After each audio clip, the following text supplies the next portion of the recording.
Welcome to It's No Secret, a podcast for Kiwis who want their money questions answered. Ready, steady, go. This podcast will answer the money questions you may or may not have on your mind. We'll talk to real Kiwis and share truths about our own financial lives. Both the successes and the failures. Because the truth is, there is no secret to achieving financial freedom. Hello and welcome to It's No Secret. I'm Christine. And I'm Kat. And today on the podcast, we're tackling the question of how do I know if I'm in the right KiwiSaver fund? How prepared for retirement do we feel? Now, I bet you're thinking, say what now, Christine? Retirement is ages away, and that can certainly be the case. But having the retirement you want doesn't happen overnight or simply in a few years prior to you actually stopping work. The groundwork is laid now. In episode 5, we covered what you need to think about in your 20s and 30s when it comes to retirement. And today we're going to hone in on what you need to think through when choosing your KiwiSaver or super or retirement fund. Love Kat, this. kick us Love off. This. Well, we are going to jump into a bit of a checklist today, guys, and run through all the things that you need to think about. But before we do that, I wanted to have a little chat with you all about why this is important. Because it's all good and well for us to sit here and say, think about your retirement, but unless you're actually motivated to do it, I know you guys listening at home are not going to go and do that. So here's some stats that will hopefully give you the kick up the bum that you need. A recent Tiara Ahunga-Ora study on financial capability assessed how prepared Kiwis were for retirement, and I have to say the numbers were not great. They even recognised actually that the numbers were not great. So, I mean, look, positive in that is there's room for improvement, but overall, as a country, we didn't score particularly well. We scored 43 out of 100 when it comes to our retirement preparedness. Now, even with New Zealand Super, so for those that may be a little bit confused about that, that is the government-funded pension that you become entitled to when you turn 65. Even with New Zealand Super, close to 1 in 3 people expect that they will not have adequate retirement income unless they continue to work past 65. That is quite a big number. You know, I also wanted to highlight that secondarily, this issue is particularly important for women. There have been multiple surveys of retirement readiness around the world, and a number of them have found that it is highly gender-based. Now, this probably doesn't strike us by surprise at all because everyone knows that the non-working spouse, usually the female, takes some time out of the office or out of the workforce for, raising a family, all that sort of stuff. There's also, of course, the gender pay gap that filters into this, and the fact that women often have less in retirement savings than their male counterparts. But in a survey that was conducted by the main actuarial groups in the UK, the US, and Australia, it highlighted that the gap between men and women preparing to stop work between those 3 countries was actually the highest in Australia, with the difference being 22%. So that's quite significant. Now, we don't want to fearmonger. we don't want to totally put you off. We don't want to scare you. So I think the positive from this, and one thing that Tiara Ahunga-Ora have done really well in terms of digging into the psychology of why and how we can get motivated to think about our retirement when, for Christine and I, that's something that's 30 plus years away. And this is a psychological factor called your locus of control. And it's a psychological concept that refers to how strongly people believe they have control over the situations and experiences that affect their lives. Now, when they were assessing financial well-being and preparedness for retirement in NZ, they found that if we felt like we had a strong locus of control, a strong ability to control our retirement situation, we felt a lot more empowered. We felt a lot more prepared for retirement. And I guess the kind of, message from here is, well, we can only control what we can control. But if you are listening to this podcast and you're in your 20s or your 30s or your 40s, you can control what your retirement future looks like. You can control what will happen to you once you turn 65 from a financial point of view. You have the ability to make those changes now. So really like promoting taking the responsibility for your own finances as opposed to having the traditional Kiwi or Australian she'll be right attitude in retirement savings will really have a positive impact on your financial well-being, not only now, but how you feel for the next 30 years in coming up to retirement, and then how you feel once you get into retirement. So I think that for me just really sets the ground rules of why this is really important, because whilst, Christine, you're in your, I was going to say mid-20s. Would you say late 20s? No, I'm mid. Okay, stop. Nice try. You're in your mid-20s, and whilst it's, probably quite easy to not think about your retirement, the thing is that you want to feel good about it for the next 35 years. You want to feel really empowered and strong about the fact that you are moving in the right direction. So today we wanted to take all of our lovely listeners through a practical step-by-step guide to make sure that you are in an appropriate retirement savings scheme and fund for you. As Christine mentioned at the start, we did cover some sort of more holistic things that you need to think about retirement when you're in your 20s and 30s in episode 5, and it's definitely worthwhile going back and having a look at that. Whereas today we're really digging into, okay, how do you assess whether or not the retirement option that you're investing in is the right investment option, and what are some things that you can think about from the investment side of things. So, Christine, do you want to kick us off? What is the first step that everyone should be taking? Number 1 is absolutely 100% positively make sure that you are enrolled in a scheme. So you can only have one KiwiSaver fund in New Zealand, but in Australia or other countries, it is possible to have multiple. I didn't actually know that. Fun fact. Yeah. And so I guess for all the Kiwis out there, make sure you are enrolled in that option.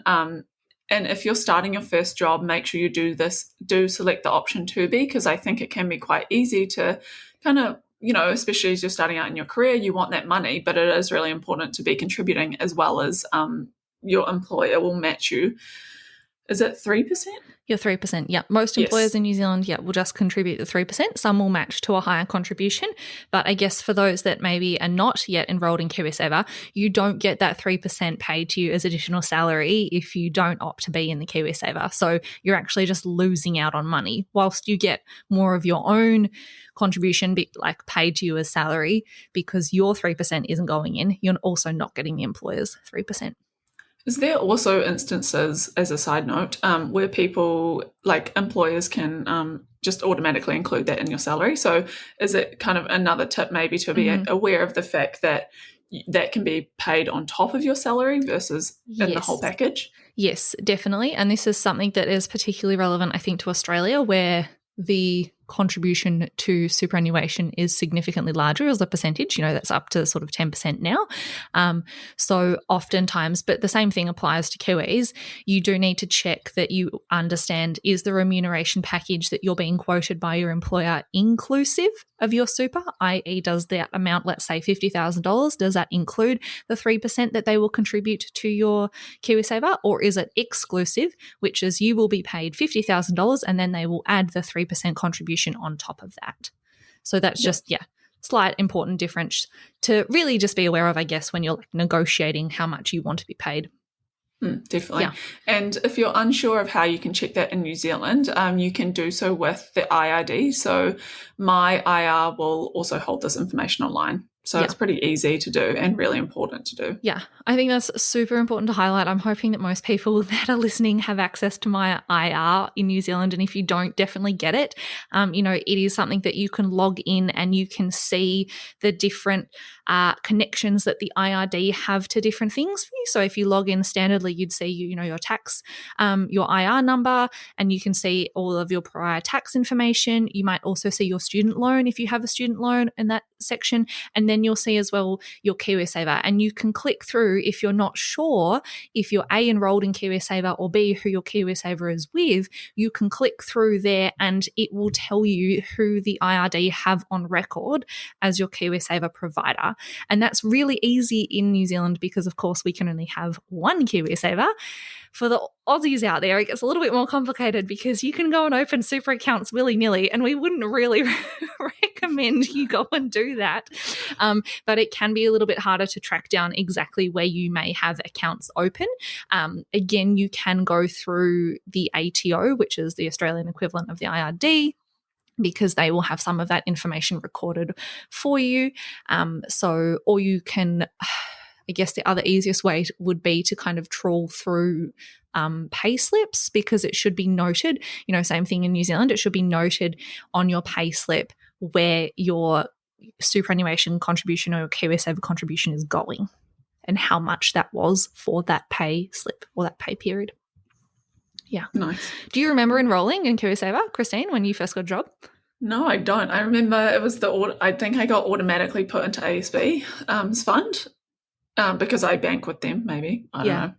And I remember the only way that I changed was because I had a friend who was, I think he was an advisor or had some type of commission with Generate. Yeah. And he kind of sold me the dream. And so then I moved on over. And then I changed again a couple of years ago when I actually realized what I was doing. Yeah. Nice. What about you? Well, I mean, I distinctly remember enrolling because I obviously moved here like later in life, so to speak, when I was already working. Yeah. I'm not that old, guys. But, I had been working in Australia. I obviously had a superannuation in Australia, and then I moved to New Zealand and I was like, oh, I have to sign up for KiwiSaver. And to be fair, I didn't actually sign up until I got a full-time job, like payee role in New Zealand. When I was sort of just working for myself, I didn't bother. But yes, I definitely should have done that earlier because I understand the benefits of doing that now. So yeah, I remember signing up, and initially I was a bit like, oh, I don't really know what to choose, but just knew I had to get onto it. And look, if I had had this podcast to listen to then, it would have been a lot easier. Rate yourself. Okay, so now that we all know we need to be enrolled, what do we need to think about next? And I think this is a really important one to highlight, because what we're going to talk about is risk. And you guys would have heard that if you've listened to any of the other podcasts we've done on investing, and how to choose various investments, we often talk about risk. But what you really need to think of here is, when it comes to risk, how much of your KiwiSaver or your retirement savings do you want invested in growth assets? Now, things that will be growth assets are shares, maybe listed property, alternative assets, like there is one KiwiSaver out there that has cryptocurrency, all sorts of different things. They are growth assets, as opposed to how much you want in defensive assets, which is essentially cash, term deposits, and fixed income. Now, whilst we cannot recommend what a level of risk anyone should take, you really need to think about pairing your risk profile to how long you are saving for and how far away your retirement is, and get really, really comfortable with the fact that whilst that money may go up and down in the short term, the reality is, myself, I'm turning 32 this week. I've got 33 more years until I can even touch that money. So for me, the natural conclusion is I want that to be as high growth as possible, basically all growth assets right now, because I can't even think about using that money for at least 33 years. Now, that situation might be different for you, Christine, because you are in a younger stage of life, and you also have the option with your KiwiSaver to take that money out for your first home. And this is where thinking about risk and thinking about your time horizon are the two most important factors, because your horizon, if you're thinking about using that money for your home, is a lot shorter than 33 years. At least you're hoping to buy a house before 33 years. Fingers crossed. Can you imagine? I know. So, whilst I obviously can't speak for you, there may be a circumstance where you have your KiwiSaver in a much, much lower growth, almost 100% defensive investment allocation or risk profile, because you want to use that in the next 2 to 3 years or 12 months even to buy a property. Is there anything you would want to add on that? Not really. I think it's just a really important point to highlight, is that if you are looking to buy property within the 2 to 3 year mark, or 1 to 3 year mark, perhaps a conservative fund might be more suited to your goals rather than having a growth fund or an aggressive growth fund. I know personally, so when we had the conversation about buying a property, I didn't move my KiwiSaver into conservative because I have a blurred timeline. And the more that I talked to Ollie about, the more we realized that timeline is a bit further out. But had I had a more of a fixed goal and done, more, the numbers more comprehensively, then maybe I would have changed. Yep. So yeah, I feel like that's probably just an important thing to add. Yeah. And I think it is worthwhile noting that obviously this can change. A real practical example of this is we had a portion of Luke's KiwiSaver in quite a conservative fund for a period of time, mostly because, this is definitely not what you should do, but he had forgotten about it, as many people had, and didn't realize that it was invested in conservative. And then once we realized it was invested in a conservative fund, it was actually after the point at which he had lost his job. And to be honest, we were a little bit uncertain as to what the future held for us, and kind of, whether or not we might need to take some of that money or make a claim under financial hardship to help us pay for our mortgage and other things. So at that point in time, we left it in cash. But then once we got through that and we realized actually we don't need any of that money and we need to use it for Luke's proper retirement savings, we moved it into a much more appropriate growth risk profile for him. So yeah, after I've decided that, Christine, then what would I do? So you would decide what style of management you want your KiwiSaver to have. So for anyone thinking, there are different types? Yes, there are. Firstly, there's active versus passive. So we're not going to go into the details too much of what that means because we've mentioned it quite a bit in past podcasts. And we'll link to some stuff in the show notes to maybe help you guys decide which of those is best for you if you're uncertain. Yes, our Investing 101 Part 1 and Part 2 podcasts are also great for explaining all of this kind of stuff. So, yeah, it's important to choose whether you'd like a passive or active fund based on your investment philosophy. So Kat and I are big advocates for passive investing, which is what we've talked about a lot. But yeah, ultimately you have to be comfortable with what you're invested in. And there are naturally pros and cons of each. Yeah. I think this is a good starting point because, if you look at the universe of all the funds, there are hundreds of them. And so a simple first step to narrowing down your options is to decide, do I want to have, what type of investment philosophy do I want that aligns with how I view the investment universe? And then you naturally narrow down your options, right? You cut out, like for us, if we were just thinking about our passive options, it cuts out all the active managers and then we don't even have to look at them. You don't have to consider that information. Makes your shortlist much, much smaller. So definitely, I think, the first thing to think about, if you are struggling to figure out if an investment manager is actively managed or passively managed, how would you decide? How would you figure that information out? Probably the easiest thing to do is to maybe find the fund manager name or the KiwiSaver name or the retirement savings name, and then do a little bit of a Google search, go on their website, see if they talk about how they think about investing. Pretty much every fund manager or, KiwiSaver provider should have some kind of section on their website that talks about, their approach to investing or their investment philosophy. So if you're uncertain, do that. And if not, you could probably even just Google passive KiwiSaver funds, and you're only going to get the ones that come up that are actually passive. So definitely do that. So then I think going on from what Christine said about deciding the style of management you want, you then need to narrow down your fund shortlist, because I know in New Zealand alone, if we're looking at, okay, I'm investing in my KiwiSaver for at least 33 years, I want a, aggressive or a growth fund. There are 87 aggressive funds available and 65 growth funds. So that's quite a lot. We would not expect you guys to go through every single one and determine which is best. You are absolutely going to get overwhelmed with information. So the first thing that I would suggest is start with your current fund. If you know who that is, go and look them up.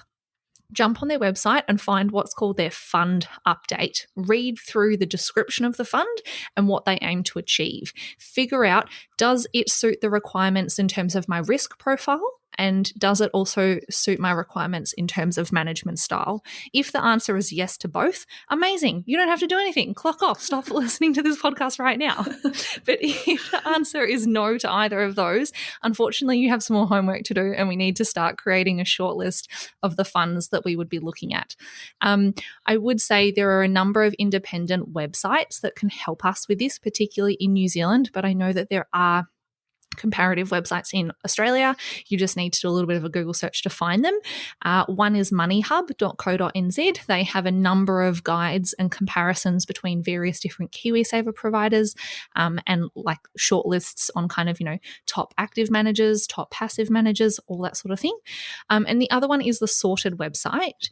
Now, I just wanted to highlight with the Sorted website, there's two different pages that you can end up on. One is called Smart Investor and one is the KiwiSaver Fund Finder. Now, I love Sorted and what they do, but the KiwiSaver Fund Finder is a horrific web page that honestly just assaults my eyeballs and is really, really hard to use.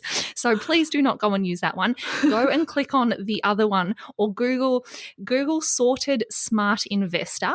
And once you're on that website, you can click between managed funds and KiwiSaver. So make sure you're on the KiwiSaver option. And then you can also put in, go to advanced search, and under advanced search, you can add in what type of fund you're looking for. So you could pick aggressive or growth. You can also filter by fees. You can have a look by like specific providers. So if you knew that you wanted to, let's say, for example, invest with Simplicity, you could filter by them so it only brings up their funds. You can also filter by various returns. And then when you have all of the funds, what I would suggest you do is if you are looking for passive, choose the option to sort by lowest fees first. And if you're looking for active, choose the option to sort by highest fees first. That's a nice comparison for you, isn't it? But if you're on the lowest fees first one, it will give you, I guess, the easy way to sort of find the various different growth or like aggressive KiwiSaver schemes. And hopefully that can help you narrow it down to, we'd say, 3 options ideally. So have in mind 3 different providers to then go and deep dive into a bit more. And Christine, once I'm ready to, with my shortlist of 3, what do I need to look at? You need to collect the following information to make a great comparison, or a reasonable comparison, I should say. So number 1, what are their fund management fees and their scheme fee, which is often called a membership fee. And what I honestly would do here, team, is literally get a piece of paper, draw 3 columns in it and be like, fees at the top, write each fee for each of them on there so you can have an easy comparison, and then go forward with the second bit. Number 2 is, am I comfortable with what they invest in? So read the description of the fund and find the holdings table and the investment mix pie chart, because you obviously want to know what you're investing in. And if it's, let's say, sustainability is something that's really passionate to you or you're really passionate about, you don't want to be investing in things like weapons or anything like that, right? So Yep. Number 2. Also, I guess there's a sense of control, as you mentioned before, or kind of, empowerment and having clarity over where your money is going, because it motivates you to then want to keep contributing, right? Yeah, absolutely.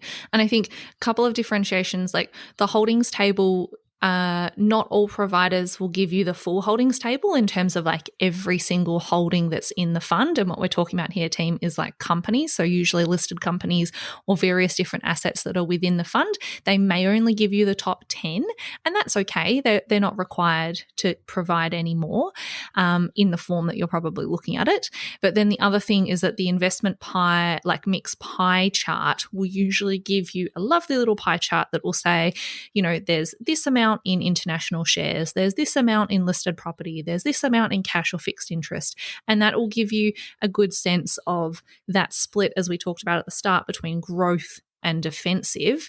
And what you're really looking for there is just making sure that there's not too many assets in the defensive bucket if you're looking for a really growth-focused long-term fund. Yeah, definitely. Yeah. Definitely. And I'm going to throw number 3 back to you because I feel like you'll explain it better. Okay, so number 3 was comparing how the individual fund or the KiwiSaver fund's performance has been with their benchmark. And this does come with caveats, because everyone will know that, past performance is not indicative of future performance, and you shouldn't be choosing a fund based on performance alone. But this is why we're looking at these 3 things in context. What are the fees, and am I comfortable with the fees? Am I getting good value for money? Am I comfortable with what the the investments are, and do I feel like I have enough information to make a really good choice about those investments?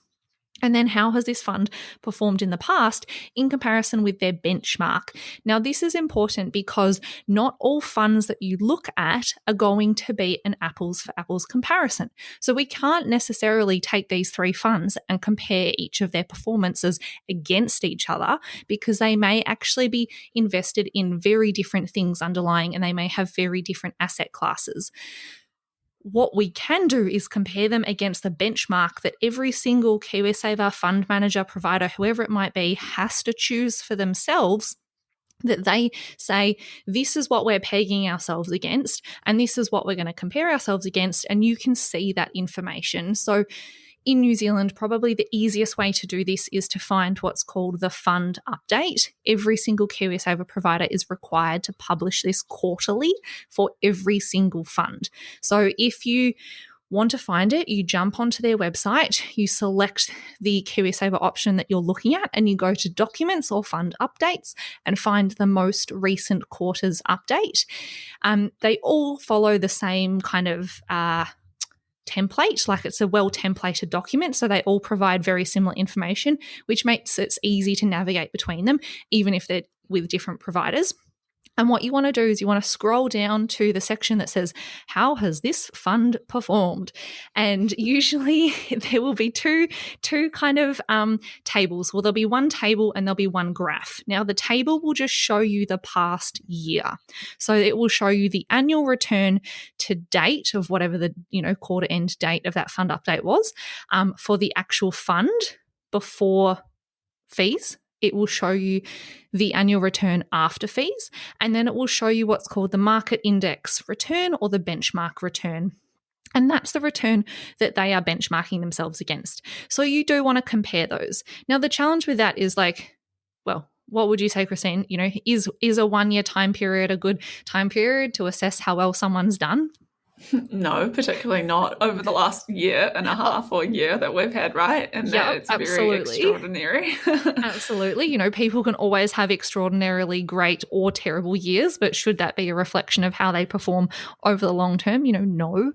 We would, of course, like, a longer period of data. So the good thing about the fund update is then underneath that table, you will see the annual return graph, and this will show the year-on-year fund return versus benchmark return comparison since this KiwiSaver came into existence, basically, and it will also give you the since inception number. And this is just another way to check, was there a particularly was there a year where they had a particularly good outperformance or a particularly bad underperformance? Is there a history of underperformance if they're an active manager?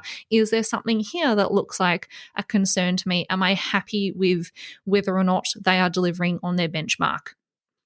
That kind of thing. So kind of, I guess, lasting comments on that is the aim of this is not to compare between the different KiwiSaver funds. It's to compare the KiwiSaver fund versus the benchmark they have set themselves. And what you want to look for is how big of a difference is there between the benchmark and them, either positive or negative. And then when you are looking at your, 3 shortlisted options, take that into consideration more holistically with the fees. Question I had, and yes. I don't know if anyone listening is thinking this, but why, Kat, did you not think about the fees first? Because I feel like this is something that a lot of Kiwis tend to go to first is, I'll look for the lowest fee, but that may not necessarily be, the best option for their risk, goals, all that kind of stuff. Yeah, I think,